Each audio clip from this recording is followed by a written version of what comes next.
ya que algo que aquí, por ejemplo, no se considera por cuestiones de espacio, son los aspectos de divulgación científica. Y dentro del aspecto de divulgación científica, hay uno muy importante que es la comunicación a través de artículos y la lectura crítica de los mismos.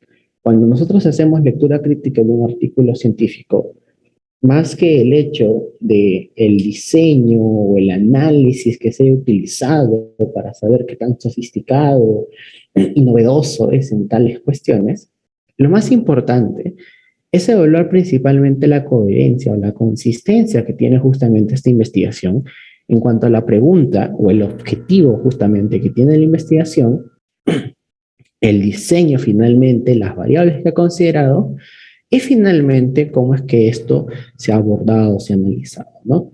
Ahora ustedes me pueden decir, oye Claudio, pero los DAX o estos diagramas causales que me has mencionado, ¿qué tienen que ver con esto? Pues en aspectos del desarrollo de nuestra investigación, un DAX nos va a ser bastante útil porque nos va a ayudar justamente a poder refinar nuestra pregunta de investigación. Luego nos va a ayudar también un poco a evaluar mejor las variables de investigación, a poderlas graficar, a poder ver justamente sus asociaciones, demás aspectos, cómo es que se encuentran. Y finalmente también tener algunas nociones sobre cómo es que podemos analizar algunas variables para poder controlar algunos potenciales efectos que pueden tener estas sobre otras. Ahora, se estarán preguntando, ¿y esto yo lo puedo utilizar en una lectura crítica? También se puede hacer.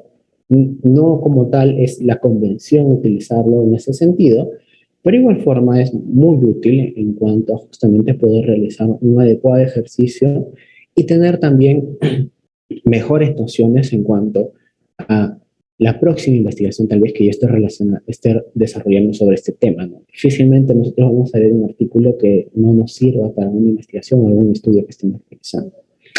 Ahora, en ese sentido, teniendo en cuenta esto, lo principal que nosotros debemos tener en cuenta aquí a la hora de abordar los diagramas causales son conceptos básicos como lo que es una variable. Ahora, ¿qué es una variable? Una variable va a ser una característica, cualidad o propiedad de una condición o fenómeno susceptible de medición o evaluación que varía entre un conjunto determinado de valores. Ahora, ¿de dónde sacamos estas variables? Pues tenemos nuestra pregunta de investigación que va a ser estructurada como bajo un diseño de estudio y esta finalmente va a considerar una cantidad determinada de variables, ¿no? Que estas pueden ser organizadas según diversos principios, según la jerarquía, la asociación, la naturaleza de las mismas o la interacción que estas puedan tener. Entonces, bajo este modelo de los diagramas causales, nuestra unidad de análisis básica van a ser justamente las variables del estudio. Y esto es justamente muy importante, ya que un buen artículo me va a poder identificar justamente, me va a poder describir todas las variables que justamente ha considerado para desarrollarse. En ese sentido, este diagrama también es muy importante porque estos aspectos se relacionan muchísimo. Desde el simple aspecto de plantear la pregunta de investigación que luego se traducirá en un objetivo, una hipótesis, hasta el diseño del estudio y finalmente el desarrollo en el mismo, donde yo voy a tener hallazgos que finalmente me interesan a través de modelos inferenciales, como la parte de la inferencia causal, que vamos a ver un poquito más adelante, extrapolarlos hacia la verdad que puedo encontrar en el estudio, ¿no? Y esta a su vez a la verdad que yo puedo encontrar en la población en general o el universo. De esa manera, es justamente como nosotros vamos a trabajar en estos aspectos de investigación, haciendo mediciones en los participantes que podemos extrapolar a la muestra, a la población objetivo, justamente desde las variables que hemos seleccionado, para aproximarnos al fenómeno que nos interesa. Ahora, ustedes también aquí se pueden estar preguntando, estos DAG, ¿siempre se pueden aplicar en todo artículo científico? No, no siempre es así. ¿Por qué? Porque aquí hay un nombre clave que es el hecho de poder establecer asociaciones o, perdón, relaciones causales. Y las relaciones causales principalmente se van a poder establecer en un modelo de estudio analítico, donde justamente yo voy a tener grupos controles, donde voy a poder observar si es que la exposición o la intervención sobre una variable genera o no tal desenlace. En un estudio descriptivo, llámese un reporte de caso, llámese un estudio descriptivo de características clínicas, una serie de casos tal vez, o similares, yo difícilmente voy a poder hacer un DAG. ¿Y esto por qué? Porque supongamos que yo tengo una serie de casos de cáncer de pulmón. Más que el hecho que definir o tratar de evaluar la asociación que existe respecto al cáncer de pulmón y al desenlace clínico o al tipo de tratamiento, por la cantidad y tal vez por lo anecdótico que tiene como característica estas series de reportes de casos, yo, más que el hecho de poder establecer estas asociaciones, me va a interesar describir justamente con una gran riqueza todas las características importantes relacionadas a esta enfermedad, como el método que se utilizó para diagnosticar esta enfermedad, el tipo de neoplasia específica, el estadio de esta neoplasia, el score de funcionalidad de los pacientes, el tipo de tratamiento que han recibido y finalmente tal vez el desenlace clínico si es que cuento con este dato, ¿no? Entonces, este es un caso muy importante porque aquí yo difícilmente voy a poder establecer un DAG. Tal vez podré justamente hacer un listado de variables como está aquí, pero difícilmente voy a poder establecer un diagrama causal porque no se puede observar, ya que como vamos a ver más adelante, uno de los aspectos muy importantes para evaluar causalidad es el hecho de la temporalidad, que la causa venga justamente antes que el efecto. En un estudio incluso se intentó evaluar si es que el consumo de café tenía o no un efecto en el desarrollo de cáncer de pulmón. Esto yo lo puedo abordar bajo un enfoque analítico tranquilamente porque yo estoy planteando que el café es una causa para el desarrollo de cáncer de pulmón. En este caso tengo una temporalidad. En un estudio descriptivo difícilmente yo voy a tener una cuestión de temporalidad que me permita abordar un efecto de causalidad. Ahí también es una acotación. Para cuando ustedes vean también ejercicios de lectura crítica, difícilmente estos se aplican en estudios de reportes de casos o incluso estudios de series de casos, porque tienen más una condición anecdótica. Entonces, va más por ese sentido. Incluso otros tipos de artículos que ustedes van a ver, como son los artículos narrativos, bueno, hasta eso es cierta excepción, o los artículos editoriales, mejor dicho, difícilmente también se les aplica lectura crítica. También las cartas al editor de tipo comentario es bastante complicado en ese sentido. Pero ahora, volviendo a esta parte, Claudio, ¿y la causalidad? ¿Qué es la causalidad? ¿Cómo es que la podemos definir? Bueno, es complicado hablar de causalidad. ¿Por qué?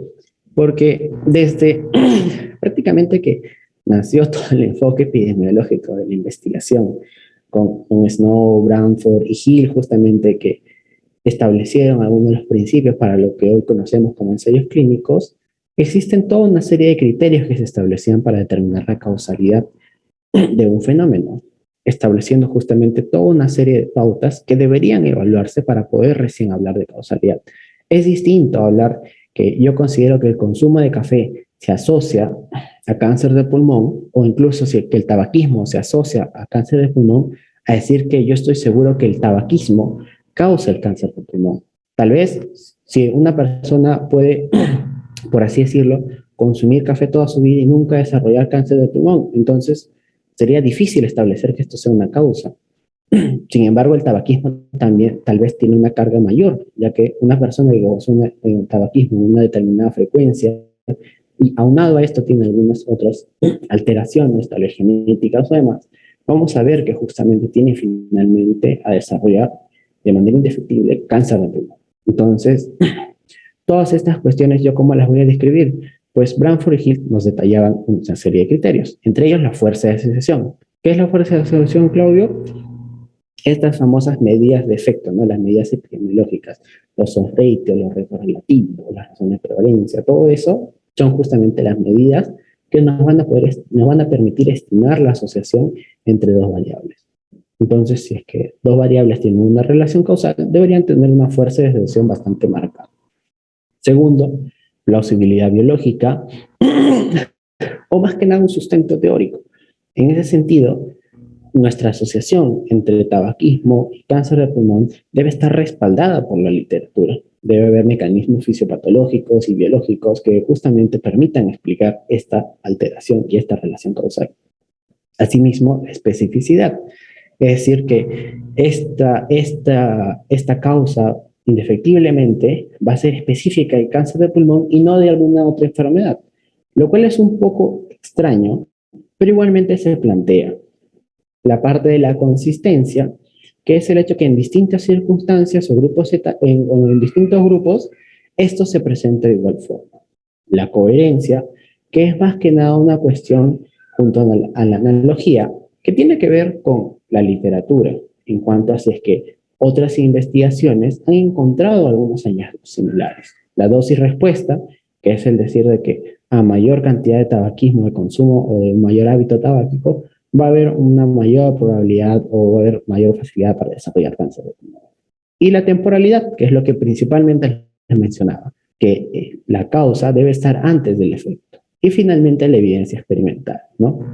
Que justamente en una población sana, obviamente no se haría esto para inducir una enfermedad, pero para otras cuestiones en cuanto a la sobrevida o incluso en el caso de COVID con las vacunas, se puede probar justamente que esta intervención que yo aplico va a evitar o va a en alguna medida disminuir la manifestación de algunos desenlaces clínicos importantes. Aquí siempre es muy importante recordar que asociación no es lo mismo que causalidad, porque para hablar nosotros de causalidad tenemos que tener toda una serie de criterios presentes. Ahora, tú me puedes decir, oye Claudio, pero son un montón de criterios, ¿yo cómo me voy a acordar en general? Ya, bastante sencillo. Fuerza de asociación principalmente es evidencia estadística. Plausibilidad biológica es principalmente evidencia teórica, fisiopatológica, todo lo que se encuentra. Especificidad también. Consistencia, coherencia, analogía es principalmente evidencia de la literatura directamente, de otros artículos. Dosis, respuesta, temporalidad y hasta evidencia experimental es evidencia que ya se puede conseguir en el desarrollo de un estudio. Entonces, en esas 4 categorías tú puedes recordar. Más sencillo todavía que eso, una frase que yo utilizo para recordarlo. Fuerza, que pescar, requiere tiempo y experiencia. Entonces, ahí está para que te lo aprendas y ya no sufras con los criterios de causalidad.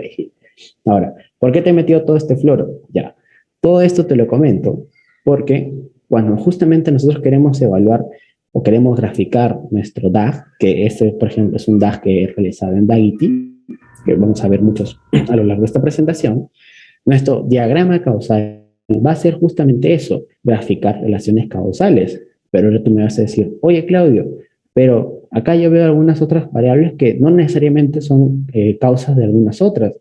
Por ejemplo, acá yo veo que el tipo de trabajo está planteado con una relación causal con el consumo de café. O sea que un tipo de trabajo va a causar el consumo de café de manera indefectible. No necesariamente. Y es que estas herramientas justamente, en principio, las flechas nos permiten establecer una relación causal. Pero también existen otras covariables que debemos considerar en ese sentido. Ahora, aquí también existe, al menos más que la relación causal directa, la asociación.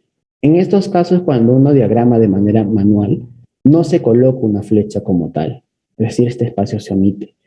Pero lo que sí se hace al menos es mostrar una línea que muestre al menos cómo es que esta variable puede verse influenciada por estas otras. Ahora, siguiendo en este sentido y pudiendo justamente abordar lo que viene a ser el hecho de diagramar una relación causal entre las variables, si es que a nosotros nos interesara un poco acá evaluar, por ejemplo, lo que viene a ser una variable desenlace, pues en principio es lo que nosotros debemos establecer para nuestro estudio. En este caso, la variable desenlace o respuesta en este diagrama vendría a ser finalmente aquella en la cual colisionan todas las flechas que yo estoy encontrando. Entonces, cáncer de pulmón vendría a ser justamente esa variable desenlace que a mí me va a interesar en mi estudio. Yo estoy haciendo un estudio para evaluar tales efectos en cáncer de pulmón, tales características en cáncer de pulmón. La variable exposición o predictora es un poco distinta, ya que mientras la variable desenlace o respuesta por lo general suele ser solamente una variable de desenlace o respuesta por estudio, en la variable exposición o predictora nosotros podemos tener muchas otras. En este caso, la principal variable de exposición sería consumo de café, pero podemos tener otras variables de exposición, como también lo puede ser tabaquismo, y esta a su vez también como parte de una serie de hábitos nocivos. Asimismo, aspectos como el tipo de dieta, el tipo de trabajo y el grado de educación También pueden ser justamente variables de exposición tranquilamente para esta condición debido a su asociación que existe con esta variable de exposición. Ahora, aquí hay otro elemento muy importante. Tú me vas a decir, oye Claudio, ¿pero qué es esto de variable confusora? Ya, tranquilo.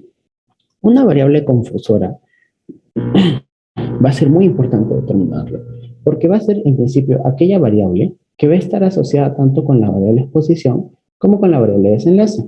Tú ves aquí ahora que tabaquismo, por ejemplo, si yo planteo mi estudio de consumo de café y cáncer de pulmón, voy a ver que tabaquismo está asociada con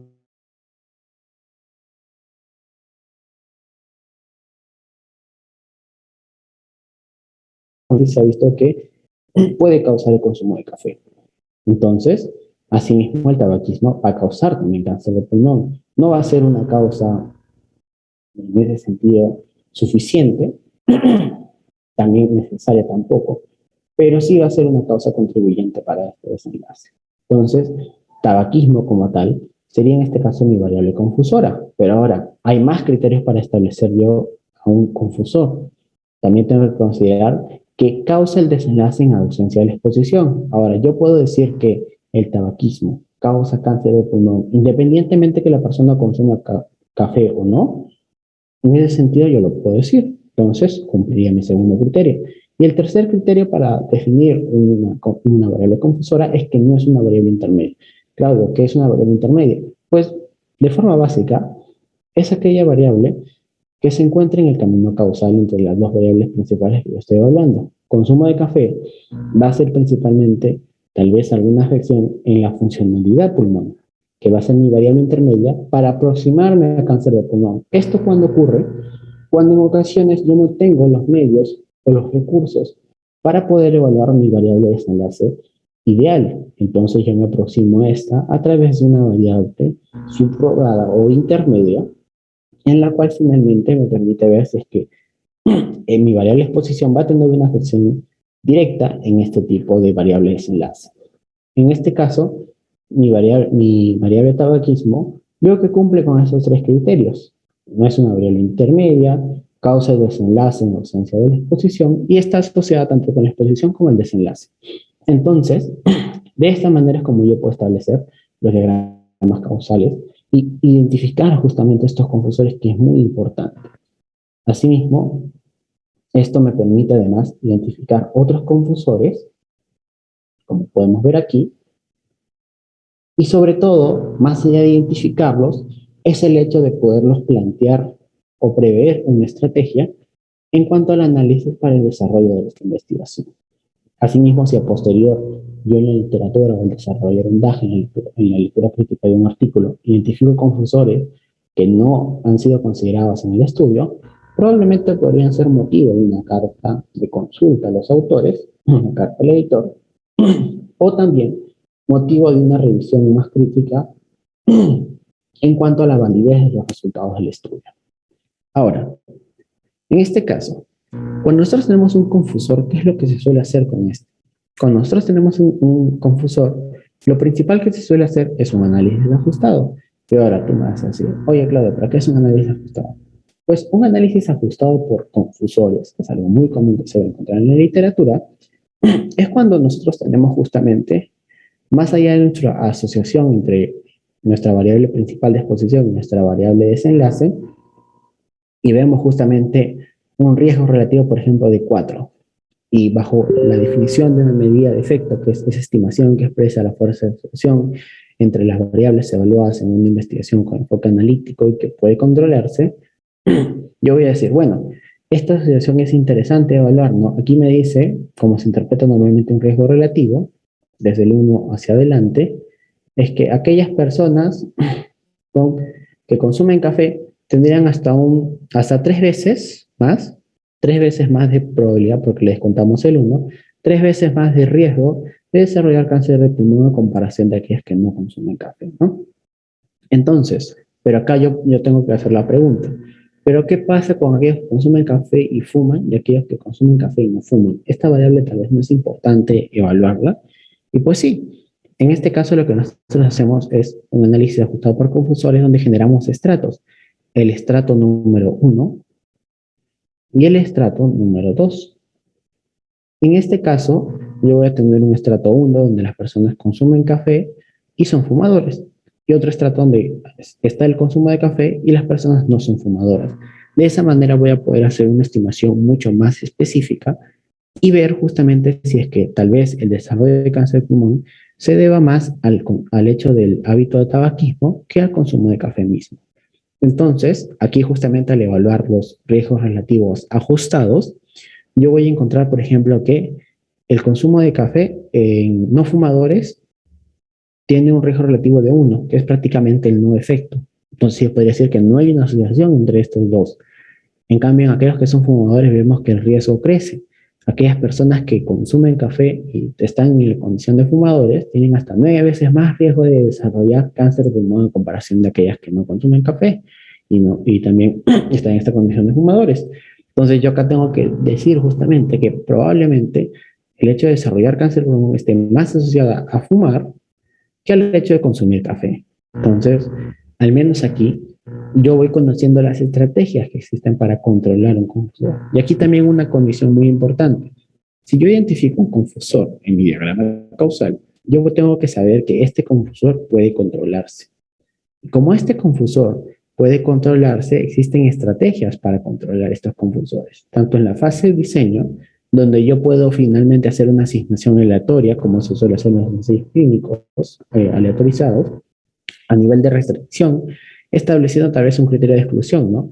Siendo consciente de este confusor en mi literatura, yo finalmente excluyo a los fumadores de mi estudio, ¿no? Asimismo, también puede ser en la fase de diseño o el análisis, haciendo un emparejamiento entre los distintos participantes. Así yo voy a emparejar a aquellos que fuman y no fuman para hacer una estimación mucho más precisa. En cuanto a la fase de análisis, puedo hacer un análisis estratificado o un análisis multivariante, ajustado obviamente por el confusor. Ahora, otro concepto muy importante, un modificador de efecto. Claudio, ¿qué es un modificador de efecto? Pensé que ya con el confusor acabamos.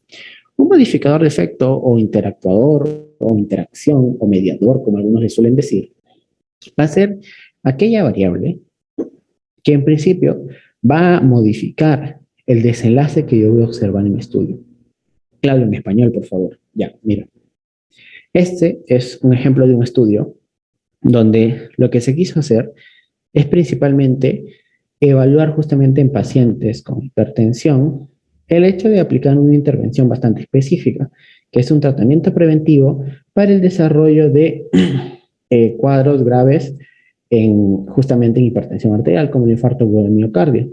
Entonces se les aplicó atorvastatina a los pacientes, a comparación de otras estatinas como la serivastatina. Y ahora, Claudio, ¿cuál es el problema aquí?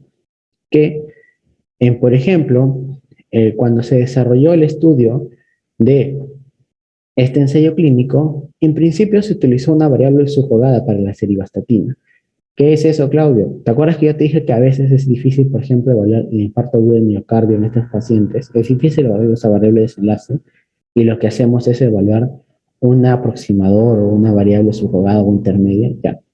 En este caso, el colesterol en sangre vendría a ser justamente esta variable subrogada o intermedia, que nos va a permitir aproximarnos al infarto agudo del miocardio, porque en teoría, si es que una persona tiene mayor colesterol en sangre, va a tener mayor riesgo de un infarto agudo del miocardio. Entonces, ya puede ser que si mi medicamento disminuye el colesterol en sangre, disminuiría el riesgo para infarto agudo del miocardio.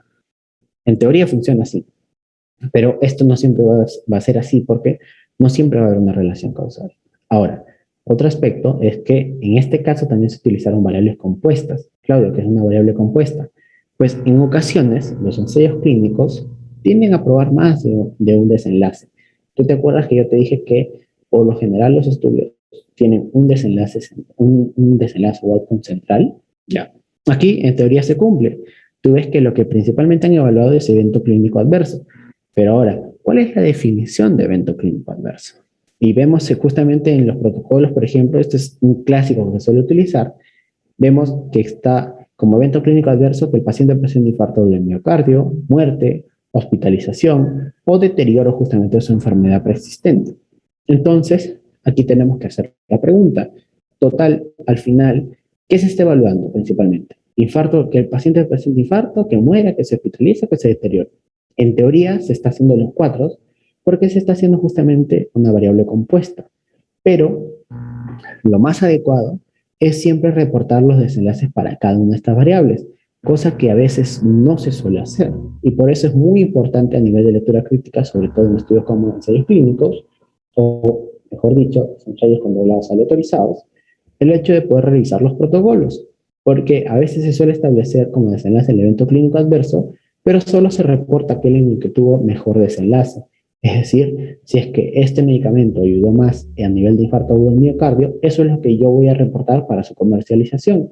Pero si tuvo un efecto adverso en hospitalizaciones o deterioro de la enfermedad, no es algo que yo voy a querer reportar porque tal vez va a contravenir a mi medicamento. Pero ahora, ¿qué pasó aquí?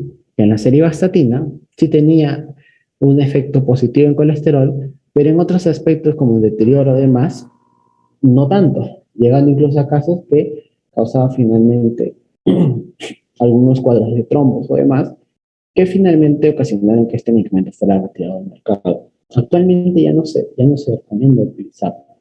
Raras ocasiones he visto que se hace, pero igualmente ahí está la historia de por qué no se hace. Ahora, Claudio, ya, ¿y qué tiene que ver esto con el modificador de efecto? Ya, el modificador de efecto va a ser esa variable que finalmente nos va a indicar que existe un desenlace distinto para determinadas condiciones. Por ejemplo, en estos casos de medicamentos sobre todo, se suele reportar el desenlace tanto para el grupo masculino o femenino. ¿Y esto por qué es, Claudio? ¿Por una cuestión de discriminación o demás? No, tiene que haber una cuestión biológica.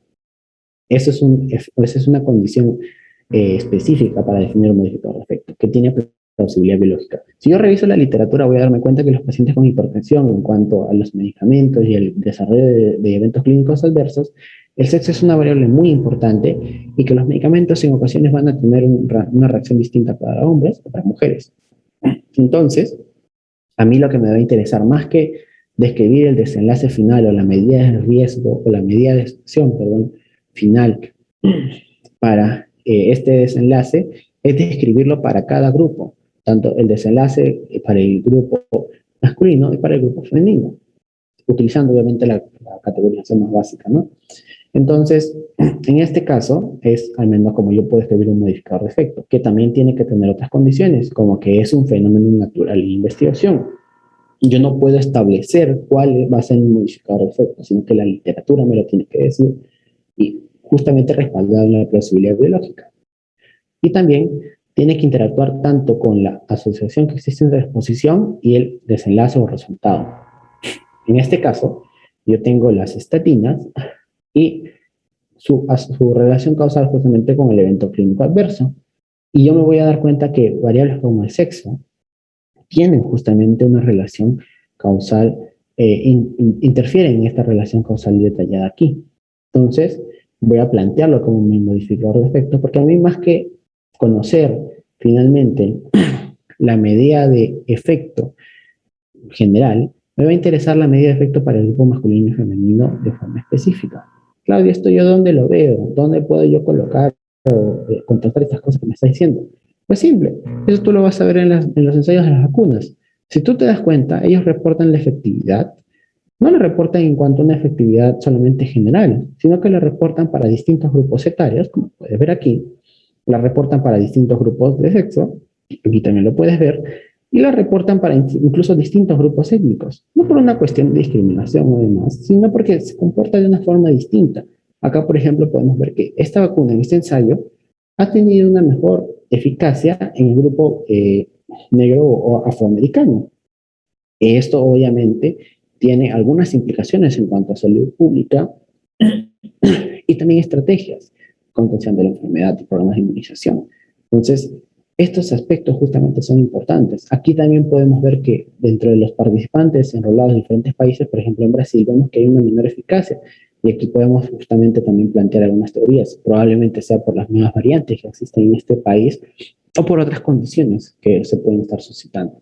Asimismo, como mencionaba, si bien en el confusor uno puede controlarlo y finalmente va a especificar la medida de efecto en uno de los estratos, en un modificador de efecto, interactor o mediador, lo que vamos a hacer es especificar la medida de asociación para ambos grupos. Así, más que el riesgo relativo final, nos va a interesar conocer el riesgo relativo en hombres y el riesgo relativo en mujeres, tal como hemos especificado justamente en esta tabla. Ahora, ya vimos todo lo que son variables, ya vimos lo que son confusores, ya vimos lo que son modificadores de efecto. Ahora, Claudio, dime, ¿qué son los gráficos acíclicos dirigidos? Por favor, eso es lo que yo quiero conocer.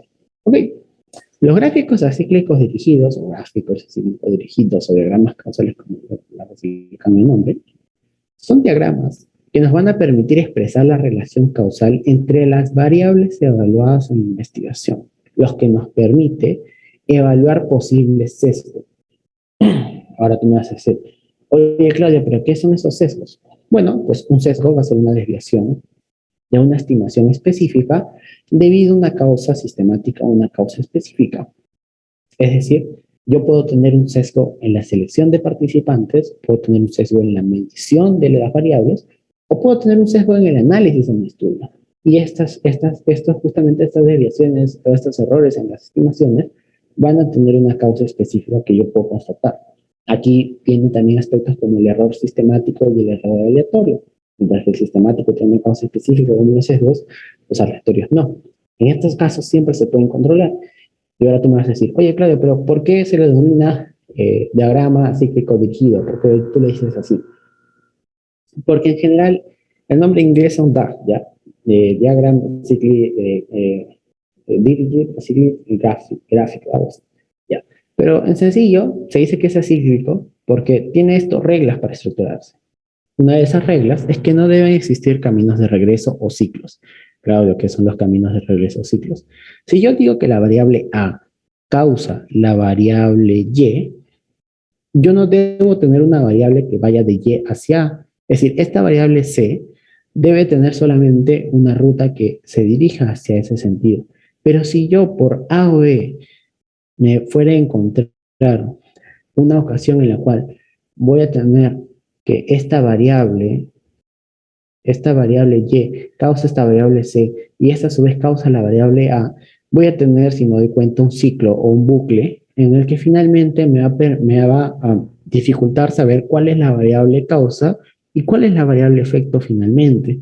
Yo podría decir bajo este esquema que originalmente la variable A era causa y la variable Y era efecto, pero teniendo este ciclo me va a ser un poco difícil. Ahora, Claudio, porque esto es importante, porque uno puede constatar o uno puede diagramar la parte de la relación causal en una dirección, pero debe ser muy cuidadoso a la hora de revisar la literatura para aseverar que esta relación causal en esta dirección no va en una dirección opuesta y nos genera un ciclo.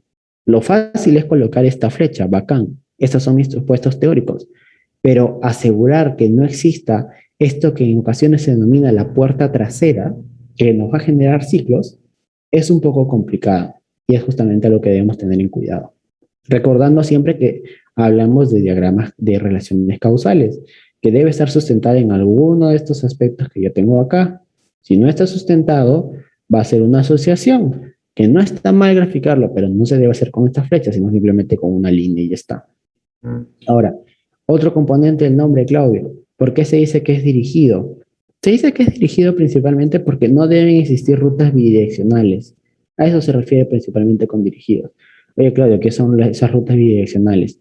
Si te das cuenta acá, yo puedo decir que la variable A causa la variable Y, pero también me doy cuenta que la variable C se asocia con una relación causal con A y con Y, pero veo que A está causando también la variable C. Y aquí tengo algo bastante particular, que es el hecho de que la variable A tiene una relación causal con una variable intermedia por acá, además de la relación causal planteada, y también la variable C tiene una relación causal inversa. Pero ahora, ¿por qué esto es un riesgo, Claudio? En ocasiones a veces tal vez no se conoce cuál es la dirección de la causalidad. ¿Esto puede pasar en literatura? Sí, puede pasar. En aspectos donde se van generando hipótesis.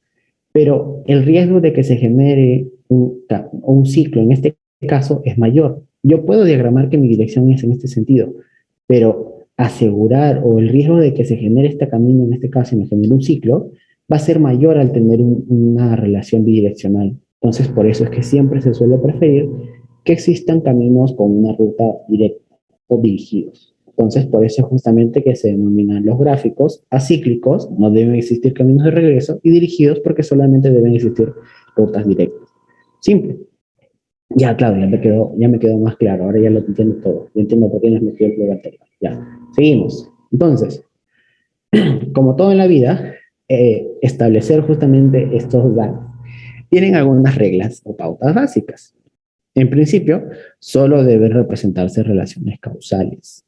Claudio, pero tú me has dicho que se pueden ver asociaciones. Claro, las asociaciones no deben representarse con flechas. Si tú lo quieres hacer con tu manito, que es lo más recomendable, lo vas a hacer con una línea, no con una flecha, porque eso va a dar indicios de una relación causal. Esas son algunas limitaciones del software, por ejemplo. Las flechas también siempre van en dirección hacia la variable desenlace. Una flecha que regresa, como podemos ver acá, estas variables ciclos o bidireccionales, es algo que no se recomienda. Y más que el hecho de que tú los diagrames, la literatura en ocasiones puede hacer eso.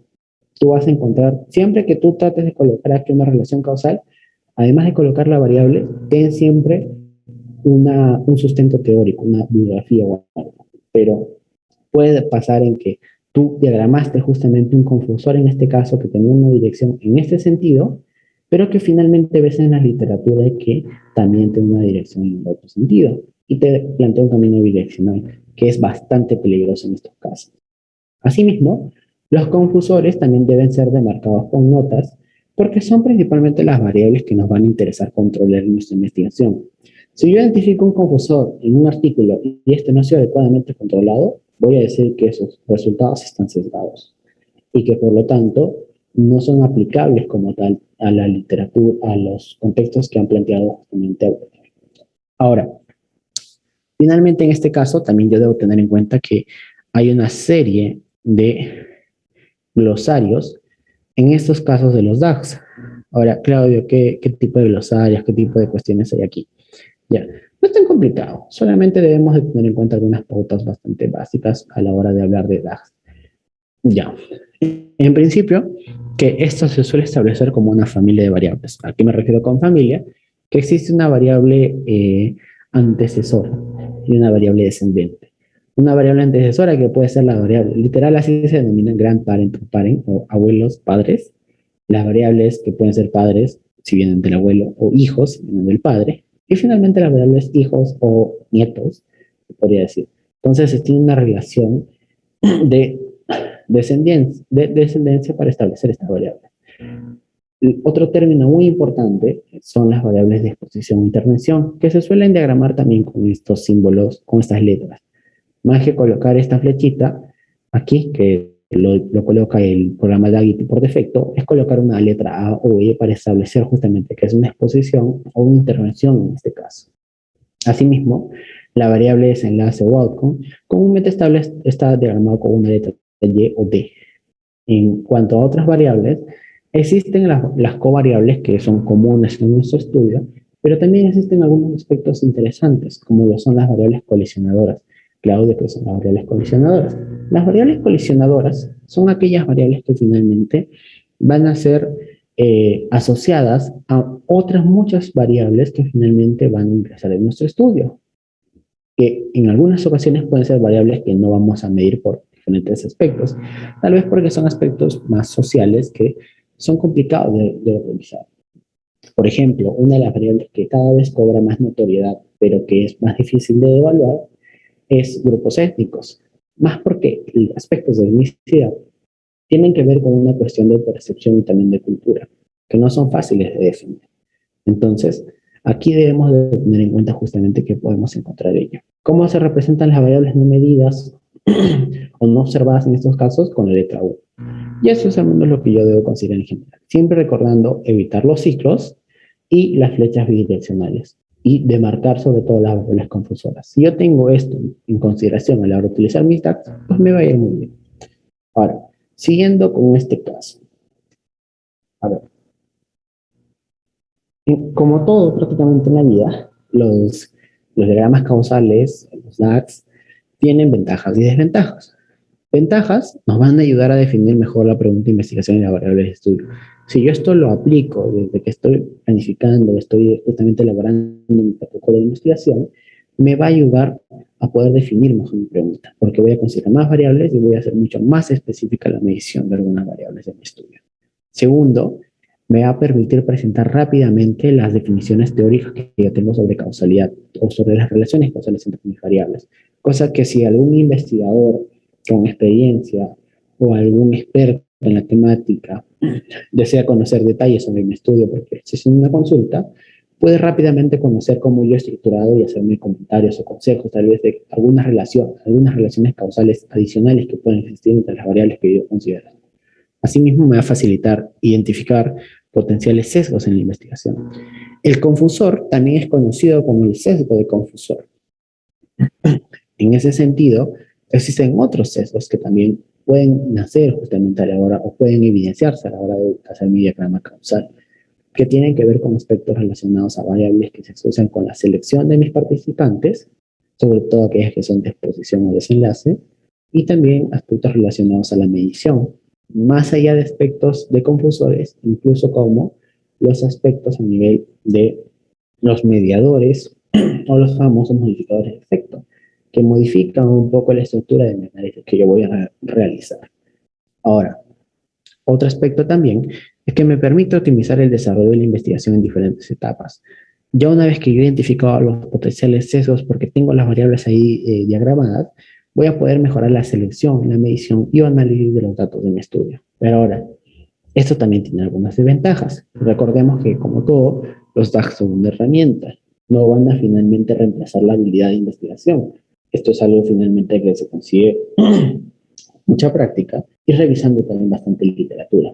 En estos sentidos, las desventajas de los DAX es que pueden ocasionar errores en el desarrollo del estudio por la falta de revisión sobre causalidad. Si yo no tengo tanta experiencia en el tema y no hago una buena revisión de la literatura, puede inducirme errores en las relaciones causales y a su vez establecer asociaciones irreales en estudio. Y eso es algo más común de lo que se podría aceptar. También que no es fácil actualizar cuando se ha cometido errores al establecer relaciones causales, porque por cada error que se comete en una relación causal, sobre todo en direccionalidad, por lo general se suelen agregar más variables. Y en ocasiones existen tantas variables que se agregan que finalmente el estudio es complejo de realizar. Entonces ahí también hay que tener un balance entre cuántas variables finalmente yo voy a incluir y cuáles finalmente no voy a medir. Por eso es importante justamente los términos previos que les he comentado. También requiere de una consulta constante de la literatura y expertos para una adecuada definición de variables incluidas en el modelo. Como les he comentado, cada relación causal, dentro de lo posible, debe tener una evidencia de los criterios de causalidad, de preferencia un artículo, que a mí me permita justamente sustentar por qué he colocado esta relación causal. No simplemente porque es algo a mi intuición o porque a mí me parece, sino que lo puedo respaldar adecuadamente con la evidencia que existe. Y esto es complicado porque a veces la evidencia es limitada en aspectos donde se va relacionando nuevas hipótesis. También es complicado porque en ocasiones se quiere consultar expertos y justamente estos expertos, debido al contexto o al ámbito en el que se desarrolla, suelen tener mayores consideraciones en otras variables que consideran mucho más importantes, tal vez para su práctica clínica o para las prácticas de políticas públicas que elaboran. En cuanto a los escenarios, se suele plantear un escenario también muy idealista, porque plantea una cantidad grande de variables en algunas ocasiones para incluir en la investigación propuesta. Y esto no siempre se va a poder hacer. Ahora, ¿por qué es que justamente he colocado todos estos aspectos y demás? Porque debemos de tener en cuenta que toda investigación siempre va a tener limitaciones. Y estas limitaciones van a nacer desde el mismo hecho de cómo está estructurada nuestra investigación, ya que siempre nuestros resultados, al quererlos extrapolar, van a estar sometidos a un rango de error. Porque esta inferencia causal que nosotros vamos a desarrollar, ahora, ¿por qué se llama inferencia causal, Claudio? Porque al no poder nosotros establecer la causalidad con un solo estudio, mediante métodos estadísticos vamos a aproximarnos con algo que se llama inferencia causal. En este caso, siempre estas inferencias van a haber un rango de error. Claudio, ¿yo cómo sé que los estudios tienen un rango de error? Pues por eso existen los intervalos de confianza y los valores P. Y por eso finalmente que la investigación que nosotros realizamos es una investigación bajo un enfoque de ciencia más probabilístico, que asume que va a tener errores en algunos escenarios. y también que nuestros resultados por diversos procesos deben tener una adecuada validez a nivel interno y externo. Validez interna, sobre todo enfocado en cuanto a cómo hemos desarrollado los procesos de selección, medición, análisis de los datos, y la validez externa de cuán representativo es nuestro grupo de estudio para extrapolar estos resultados a la población de objetivo, a la población general. Esto, por ejemplo, es algo que mucho se busca en las vacunas, para tener un adecuado proceso riguroso que asegure justamente la validez de los resultados de eficacia y que esto a su vez sea extrapolable a todas las poblaciones que existen en el mundo. Ahora, ya acabando en este sentido, por ejemplo, hablando del COVID, si es que nosotros quisiéramos evaluar justamente esos aspectos y considerando un poco sobre las relaciones causales que pueden existir y cuáles son las relaciones más que nada a nivel de asociaciones, debemos de tener bastante cuidado en cuanto a las definiciones y también sobre todo a cómo es que evaluamos estos aspectos. Este va a ser el ejercicio que vamos a utilizar por último, pero siempre es importante recordar que debemos de comenzar por lo más básico, que es el hecho de identificar nuestras variables. En este caso, el principio de la variable de desenlace o de respuesta, que finalmente se suele decir que es una variable única. En este caso sería el COVID-19 y evaluar los desenlaces clínicos. En este caso, el desenlace clínico es una variable compuesta, como hemos visto, que puede ser para la sobrevida, las complicaciones o la muerte. Asimismo, la variable de exposición o predictora, que en estos casos existen, más que nada, variables de exposición o predictoras principales, como el COVID-19, tener o no tener esta condición, y variables que se asocian con estas, como las características sociodemográficas. Ya sabemos que el grupo etario, el sexo, el nivel de educación, la condición laboral y sobre todo el nivel de ingresos económicos van a tener repercusiones en cuanto a adquirir o no la infección.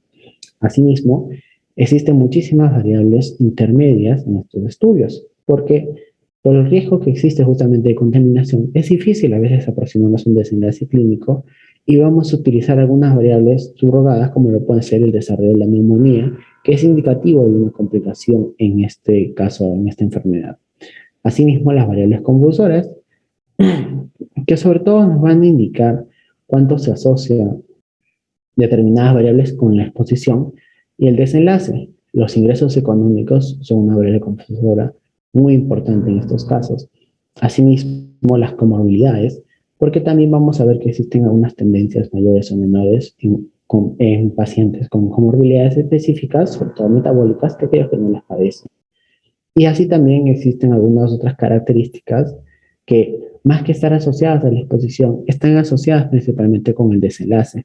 Las características clínicas, como en ese sentido, en el desenlace clínico, tienen una relación bastante marcada en cuanto al índice de masa corporal, los indicadores a nivel hematológico, también aspectos de funcionalidad pulmonar que nos permiten justamente establecer el pronóstico para evaluar el desenlace clínico del paciente. Entonces, aquí tranquilamente, si yo quisiera hacer un estudio de COVID a nivel clínico, estos son los aspectos básicos que yo debería considerar. Y aquí me voy dando cuenta cómo es que se van planteando las relaciones causales. Pero ahora, ¿esto yo cómo lo puedo hacer en DAG?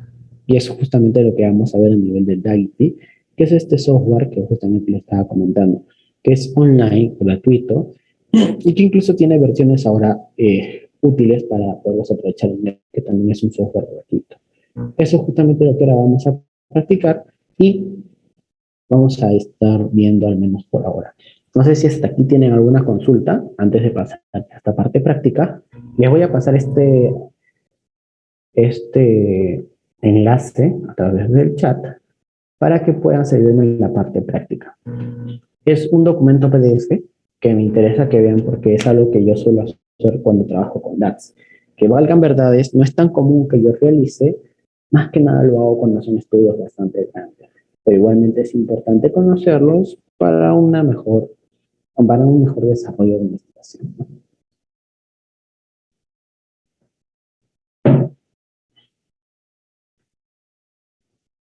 Ok, no sé si es que hay preguntas, un comentario. A esta también es la página de DAG, de DAGITI, así que disponible. Ok, bueno, asumiendo que todo esté bien, voy a ir presentando por aquí algunas cosas. Comúnmente cuando yo hago un DAG, primero lo descargo en PDF cuando ya tengo la versión final, queda así bonito como están viendo, pero hay una cuestión, que es que si yo quiero modificar este DAG, me va a ser muy difícil volver a empezar de cero, volver a hacer las combinaciones y demás. Pero DAGITI tiene una cuestión bastante interesante que es que te permite descartar el código. Por ejemplo, si yo quisiera volver a hacer este DAG en el software, en la herramienta, simplemente tendría que ir aquí a DAGITI, ¿no? Lo que me voy a encontrar, por ejemplo, sería algo como esto al iniciar, ¿no? Dagity.net. Si yo quiero aprender aquí un poco más sobre cómo se usa Dagity, aquí está tiene una sección de aprender, ¿no? La terminología, algunos aspectos más específicos, algunos tutoriales que la comunidad es bastante grande y súper amigable. Y también, pues, te da algunas recomendaciones para poderlo instalar en R o incluso utilizar la versión de ordenador o la versión online, ¿no? Que es lo que yo mayormente utilizo. Y ahora lo que te decía, si es que tú vas a Dagity, por lo general tú tienes esto y tú dices, bueno, ya acabé, ¿no? Ahora, ¿qué voy a hacer con esto? ¿Cómo lo voy a cargar? Yo normalmente copio este código, que es el código del DAG, y cuando estoy justamente en estos trabajos, lo que hago es en esta sección de aquí, para poderlos cargar. Simplemente pego el código y le doy aquí a Update DAG. Y de esa manera ya tengo mi DAG cargado. Igualmente, lo puedo ir modificando, agregando variables, como vamos a ver ahora, y de esa manera es que puedo ir trabajando. Esa es una recomendación que les doy bastante importante para que puedan ustedes trabajar de una mejor forma con este software, ¿no? Ahora, ya. Bueno, creo que no hay consultas todavía, así que vamos a ir de frente a la práctica. A ver, cuando yo entro a Dagity, lo primero que voy a encontrar es esto, todo blanco. Aquí voy a darme cuenta cómo se escribe el código, pero eso no me interesa todavía. Ahora, yo como voy a empezar para trabajar con Dagity, pues simplemente le doy clic en cualquier parte de que está pestaña. Entonces, lo que me va a pedir acá es el nombre de la variable. También lo pueden traducir si es que gustan, aunque yo prefiero trabajar en inglés, pero es decisión, ¿ok? A ver. Entonces, aquí me dice, introduce el nombre de tu variable. Tal como ya lo he establecido, puedo decir que mi variable es COVID-19, ¿no? Y mi variable va a ser, de desenlace, va a ser desenlace clínico. En ese sentido, yo ya tengo aquí mis dos variables. Y ahora tú puedes decir, oye, Claudio, pero ¿cómo es la relación causal? Pues simple, le doy clic a COVID, le doy clic ahora siguiendo la relación causal hacia desenlace clínico y voy a tener ahí mi flecha de relación causal. Claudio, pero los colorcitos, todas esas cosas que he visto, ¿cómo es que se ponen los colorcitos? Ya, los colorcitos simplemente vas a tener que especificar acá cuáles son tus variables, ¿no? Este variable de COVID vas a tener que especificar si es que es la exposición, el outcome, una variable ajustada o una variable que no va a ser observada. Yo voy a especificar qué es mi exposición. Esta variable de desenlace, ahora voy a especificar qué es mi outcome. Ahora, tengan cuidado con una cuestión, y es que hagan solamente un clic cuando sea necesario, y para deseleccionar esa variable simplemente tienen que hacer un doble clic. A veces pasa de que, por ejemplo, yo estoy haciendo clic yo estoy haciendo clic aquí a COVID-19 para hacer mi relación causal con desenlace clínico, y a veces vuelven a seleccionar desenlace clínico, como se puede ver aquí, que está sombreado, y regresan y hacen un camino bidireccional, que bueno, se puede editar, ¿no? Simplemente es una cuestión de señalarlo de nuevo. Si pasa eso, simplemente tienen que volver a seleccionar y por defecto, como no puede ser una doble vía bidireccional, se elimina. Entonces, esas son menos formas de corregirlo. Ahora, ya, yo tengo aquí COVID y desenlace clínico. Ahora, para ir agregando covariables igualito, ¿no? Puedo ir agregando variables como lo que veíamos que era una subrogada que era neumonía. Y de igual forma, ahora aquí yo voy a tener que establecer la relación causal, ¿no?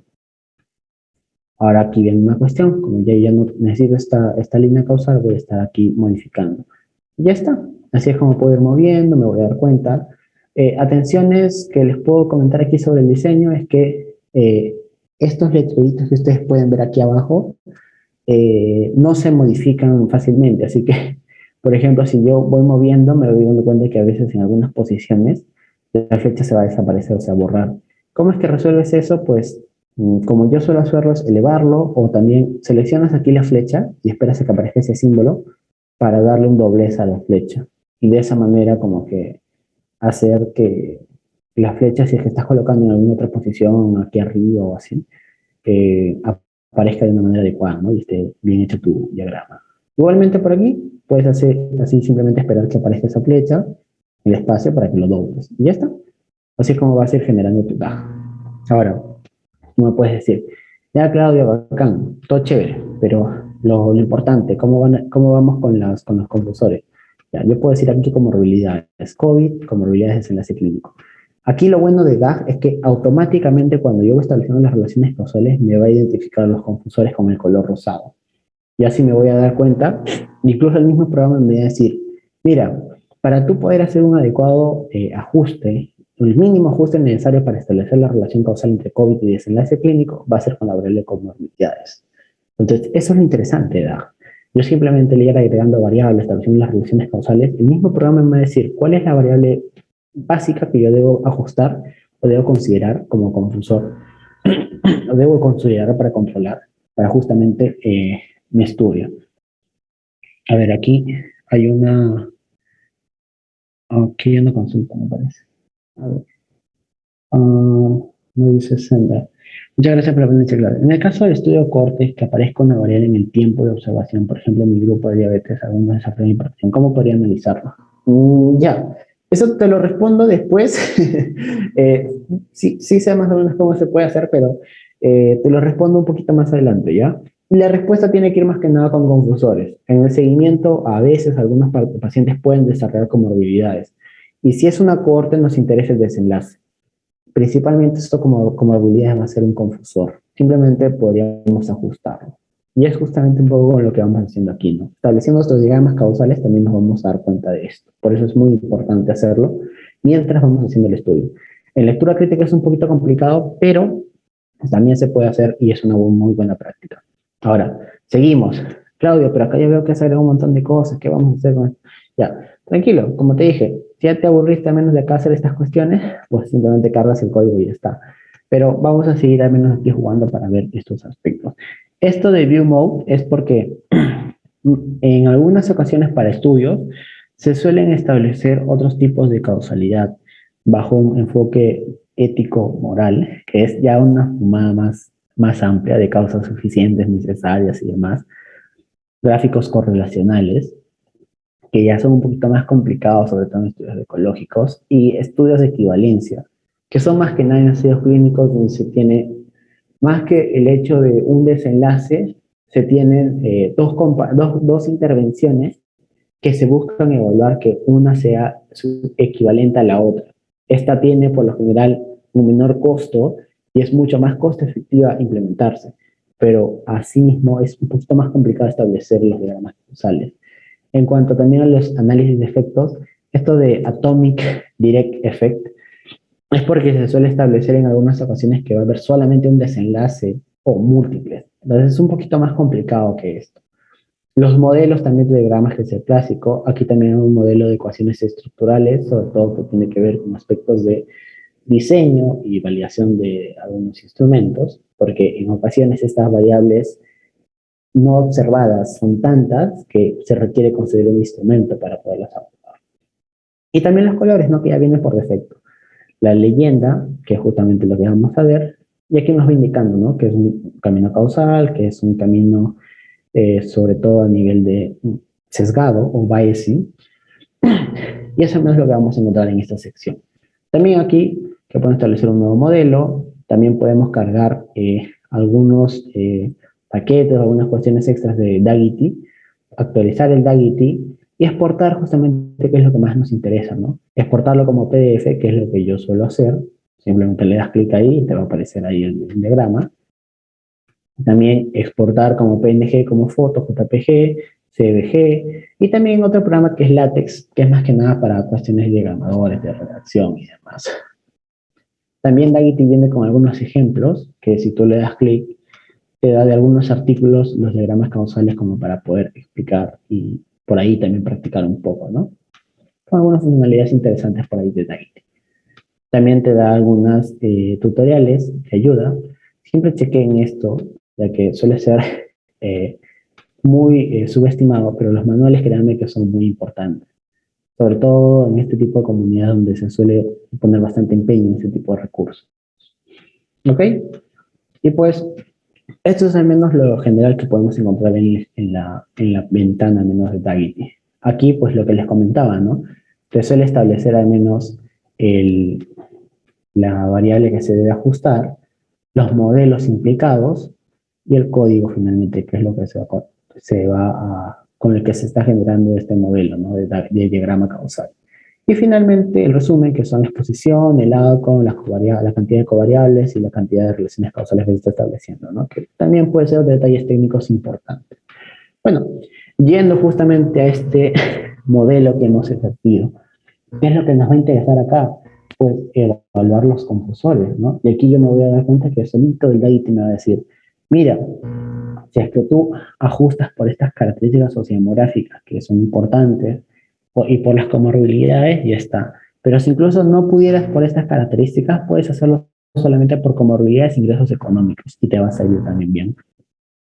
Pero ahora aquí también viene una cuestión, que en ocasiones estos variables de ingresos económicos no se va a poder observar. Entonces, yo voy a, por ejemplo, hacer mi análisis simplemente por comorbilidades, que me voy dando cuenta que es un confusor bastante marcado en esta cuestión, sobre todo por este camino bidireccional que tengo acá, que es un poquito peligroso, pero es algo que la literatura me indica, ¿no?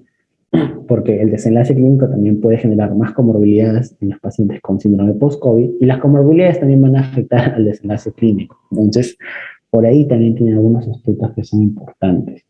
En cuanto a los modelos, como les decía, ¿no? Yo si lo dejara, por ejemplo, al diseño, aquí nada más se cortan la flecha por el letrero, entonces simplemente le voy dando ahí un doblez para que se vea mejor, ¿no?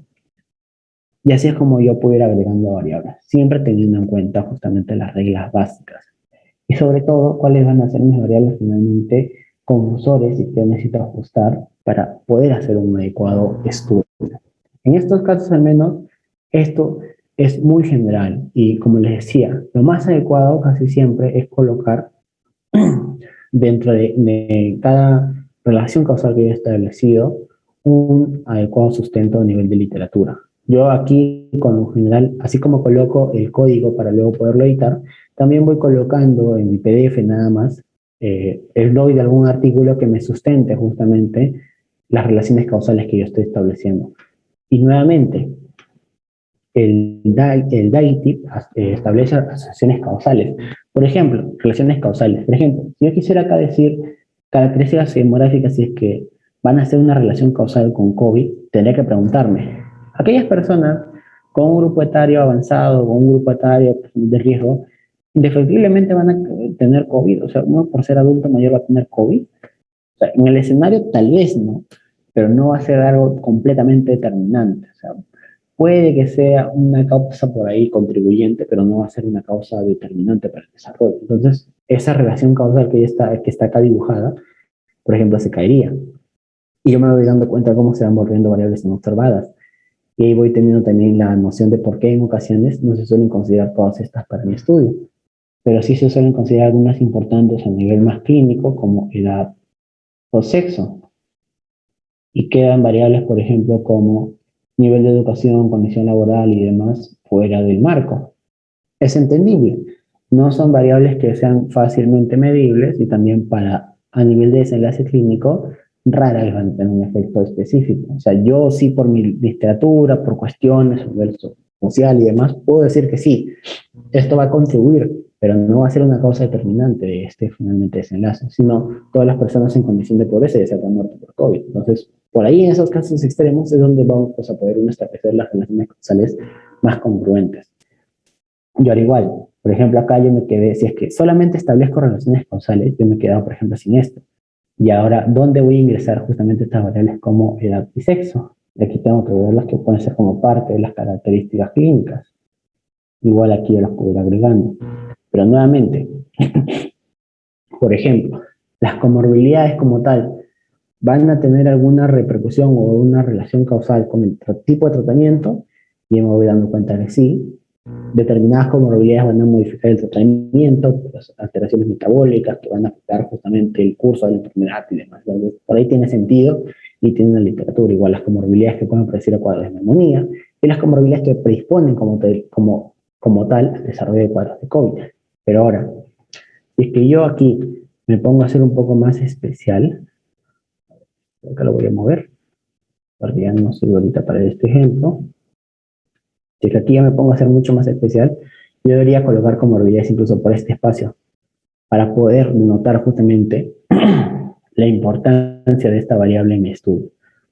También características clínicas me voy dando cuenta que tiene una relevancia muy importante, pero también es muy amplio como concepto. Es una variable compuesta que yo he armado acá, pero yo más que colocar características clínicas, debo de todas estas variables que están aquí colocadas, es justamente establecer relaciones causales con estas variables principales que yo estoy colocando acá. Entonces, eso es un poquito más complicado, sí, pero es el ejercicio justamente de desarrollar unos diagramas causales bien hechos.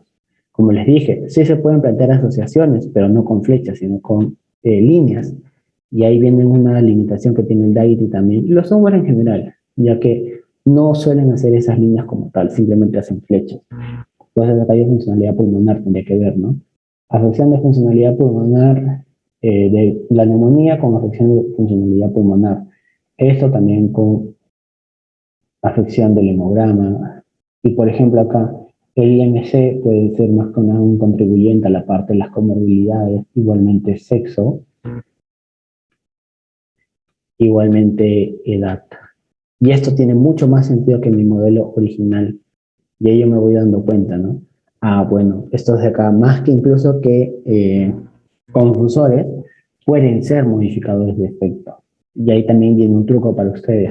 Cuando ustedes se den cuenta que hay un confusor importante y hay otros confusores que están muy asociados con estos, probablemente estos sean modificadores de efecto. Tengo que revisar ahí la teoría y los criterios para establecer si es que lo son o no.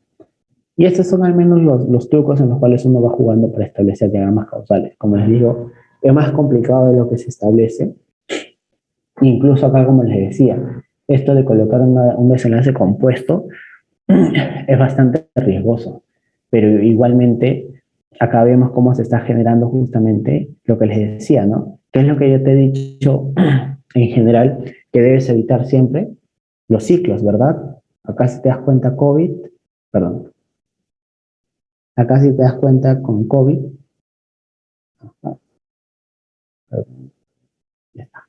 acá si te das cuenta con COVID va hacia desenlace clínico y este a su vez regresa por comorbilidades hacia COVID. Entonces, justamente esa ruta bidireccional no debería estar. Y yo con la literatura debo colocar. Lo ideal es que sea en este sentido, pero ¿en verdad la literatura me respalda esa relación causal o es que es más una asociación nada más? Entonces ahí también debo de repensar nuevamente mis relaciones causales y cómo se establecen igualmente para estos casos. Incluso el tratamiento es un poco forzado, ¿ya? Pero igualmente es algo que se puede colocar por ahí. Y así es como yo voy al menos elaborando mi diagrama causal.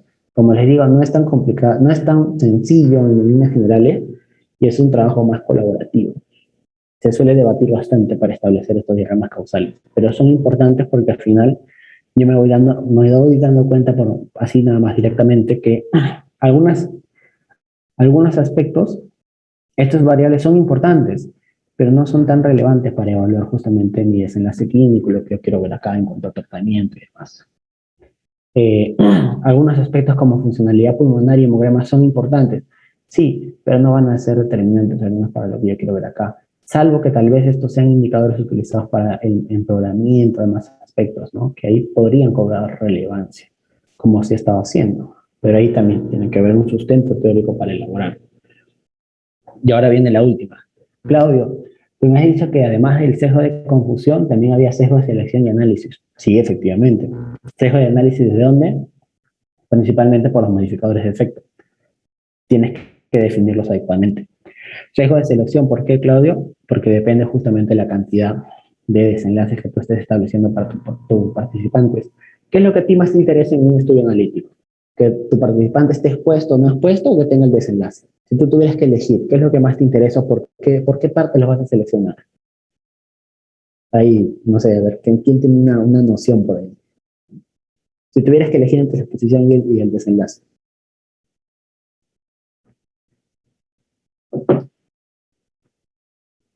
Vamos chicos, a ver, ya estamos cerrando para que podamos almorzar todos tranquilos.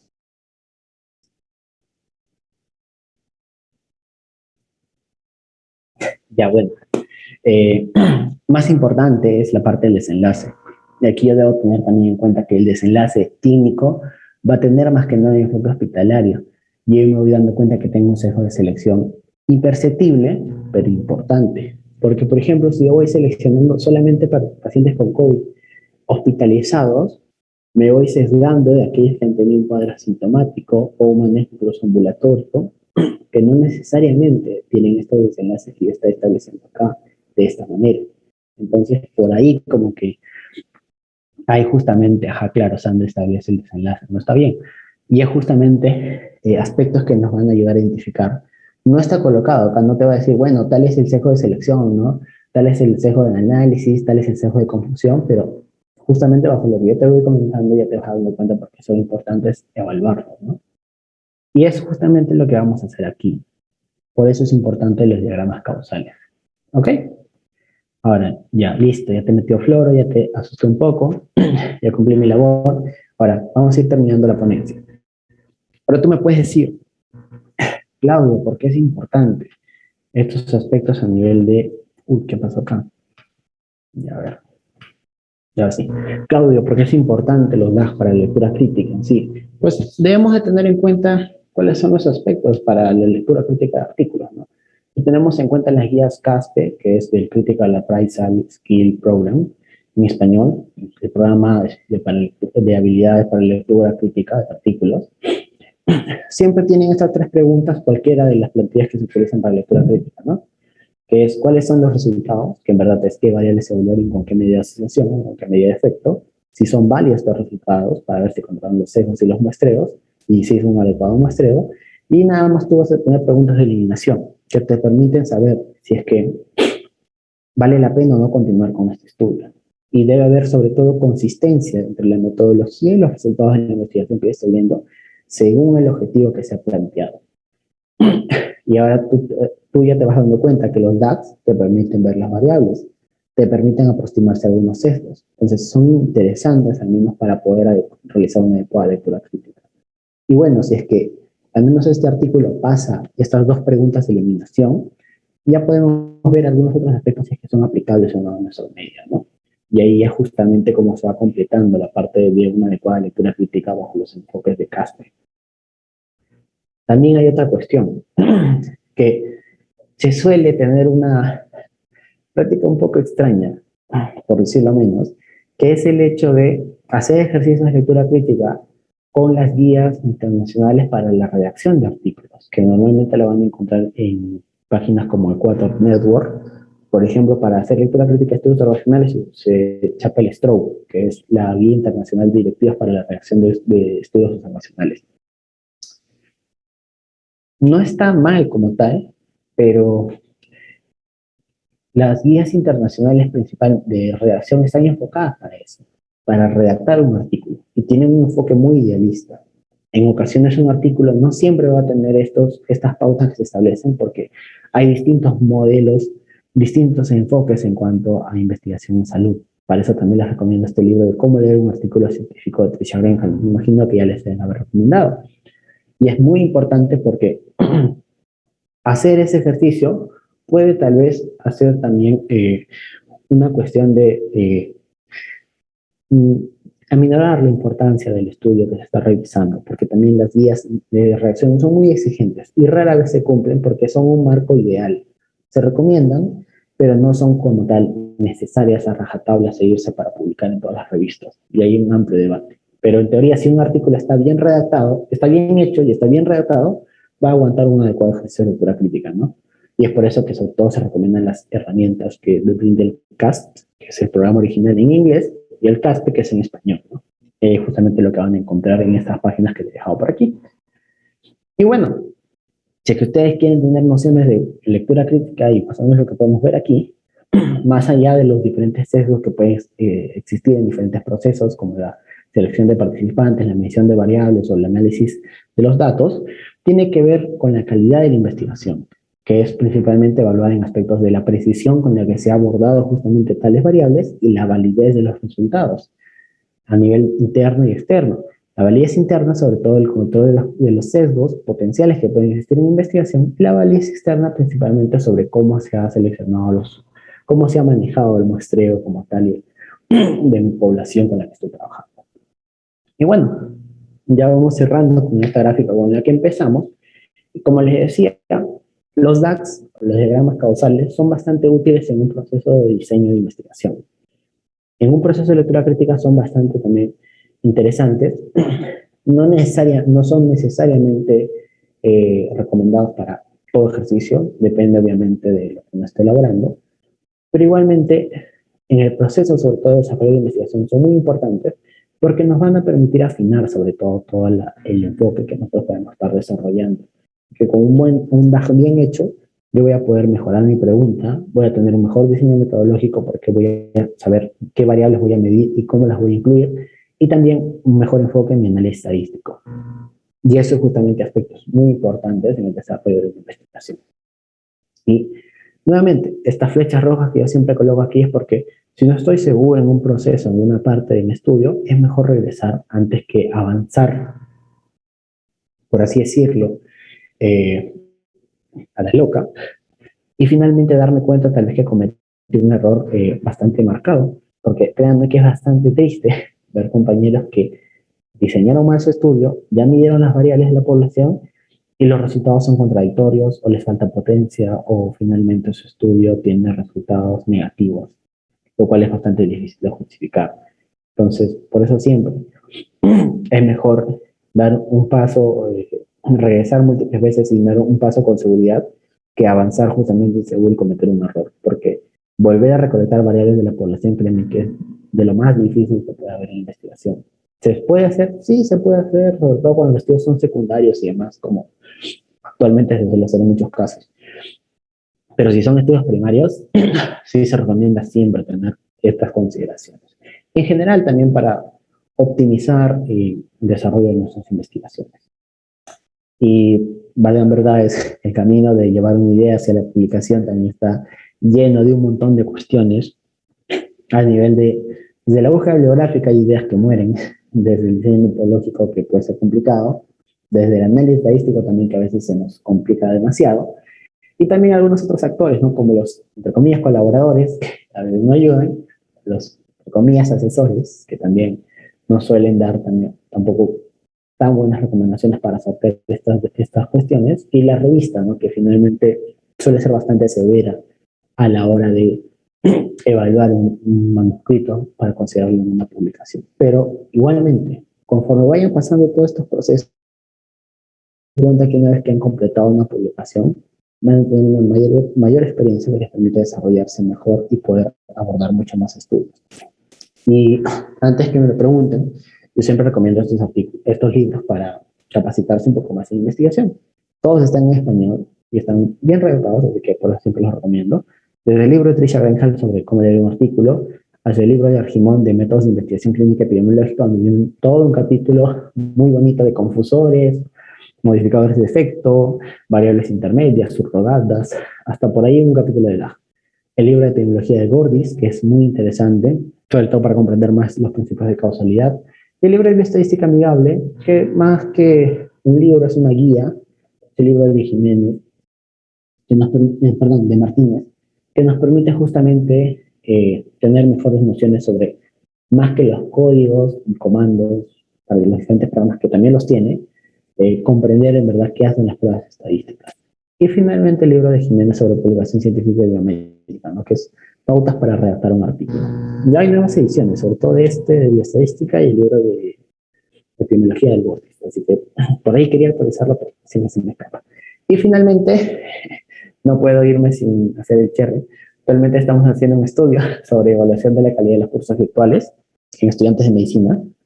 Así que, por favor, si están por ahí con algún tiempo y también quieren entrar al sorteo de 200 soles que estamos ahí sorteando, les pedimos que puedan ir a la página y llenar la encuesta, que es bastante rápida, menos de 10 minutos. Van a encontrar justamente este tipo de indicación y que también lo pueden desarrollar en soledad. Solamente si es que son estudiantes de medicina en la Universidad Peruana, han desarrollado cursos en el año académico 2020, por lo menos un semestre ciclo, los invitamos ahí a participar del estudio. Y también invitarlos a esta página que tenemos con unos compañeros que es Herramientas para Investigación en Salud, donde compartimos algunas cuestiones, videos y demás sobre estos temas. y también la plataforma academia.edu, donde yo normalmente comparto las diapositivas de este tipo de presentaciones que realizo. Hay un montón de otras cuestiones metodológicas también que hago, que alcanzo algunas presentaciones de análisis estadístico, y del curso de herramientas para la investigación en salud, sobre todo el aspecto teórico, que también realizamos hace algunos meses. Pues nada, eso sería todo de mi parte. Muchísimas gracias. Estoy atento si es que hay alguna consulta o comentario adicional para ya terminar. Aquí está mi correo también, por si es que quieren consultarme algo de forma personal.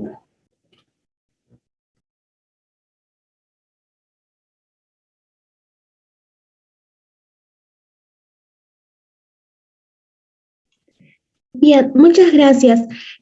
Tenemos una pregunta en el chat y nuestra participante Sandra nos dice, ¿podría explicarme la diferencia entre una variable predecesora y una variable desenlace?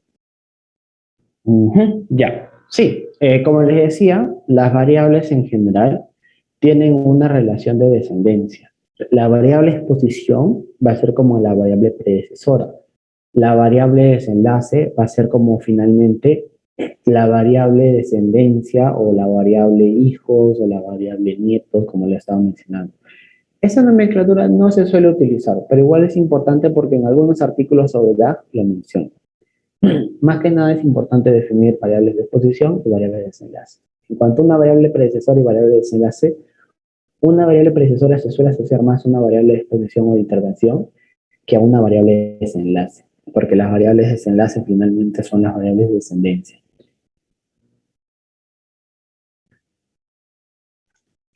Listo. Y por último, están pidiendo si podría pasar el link de la encuesta para poder llenarla. Aquí les estoy pasando el link de la página de Facebook para participar de la encuesta.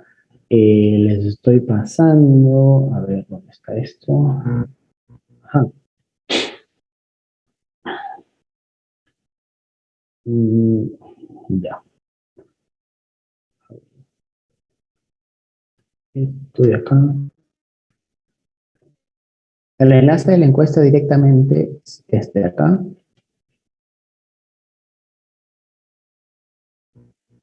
Y el enlace de... A ver, este de acá. Lo siento que estoy un poco lento con el internet. A ver, las cosas antes las tenía más a la mano. Sí. A ver. Ajá, aquí está. Ya.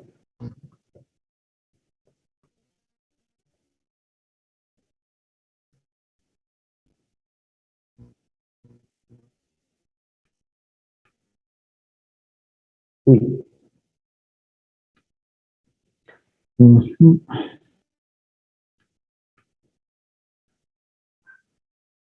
Ya. Aquí les estoy pasando mi correo y también mi perfil de academia.edu para que justamente puedan revisar estas diapositivas y otras que realizo para este tipo de presentaciones. Igualmente, de mi parte, es un gusto poder estar acá con ustedes y si tienen consultas, encantado de poderlas responder personalmente, por si es que ahorita tienen alguna cuestión. A ver, aquí habían otras preguntas, discúlpame, Leslie. Me acuerdo que Sandra comentó si es que sobre hipertensión y diabetes. Ya. Bueno, esa pregunta es prácticamente un confusor. La hipertensión o puede ser un confusor o puede ser una covariable, pero igualmente es interesante abordarla como un confusor, revisar la literatura para poderlo definir, si es que cumplen los criterios, y finalmente analizarlo de esa manera, ¿no? Se puede hacer estratos para poder tener una mejor estimación. Aquí, Juan, ¿qué debemos tener en cuenta principalmente para variables subrogadas?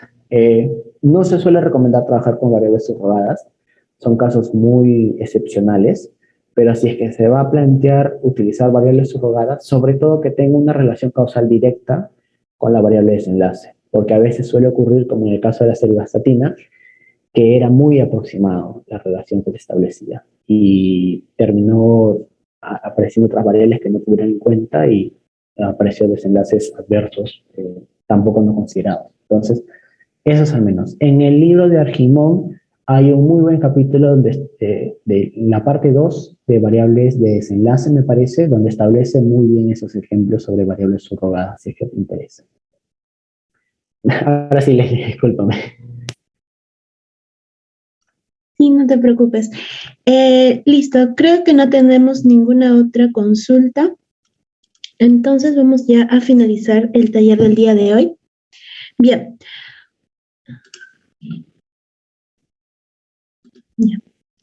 Bueno, muchas gracias a la universitaria Claudio Intimaita. Agradecemos su presencia el día de hoy por la disponibilidad, su tiempo y conocimientos brindados, los cuales de seguro han sido muy enriquecedores para todos los participantes presentes de este curso taller. Nuevamente, muchas gracias a todos los participantes. Eso sería todo. Muy buenas tardes. Muchas gracias, chicos, y los mejores éxitos para su curso y también para todos los participantes. Espero en verdad que aprendan muchísimo y que nos puedan apoyar con la encuesta también. Recuerden, por ahí también hay unas condiciones que deben compartir el post, además en la página, para participar del sorteo. Así que, sin más, muy buenas tardes y espero que se encuentren muy bien de salud. Cuídense.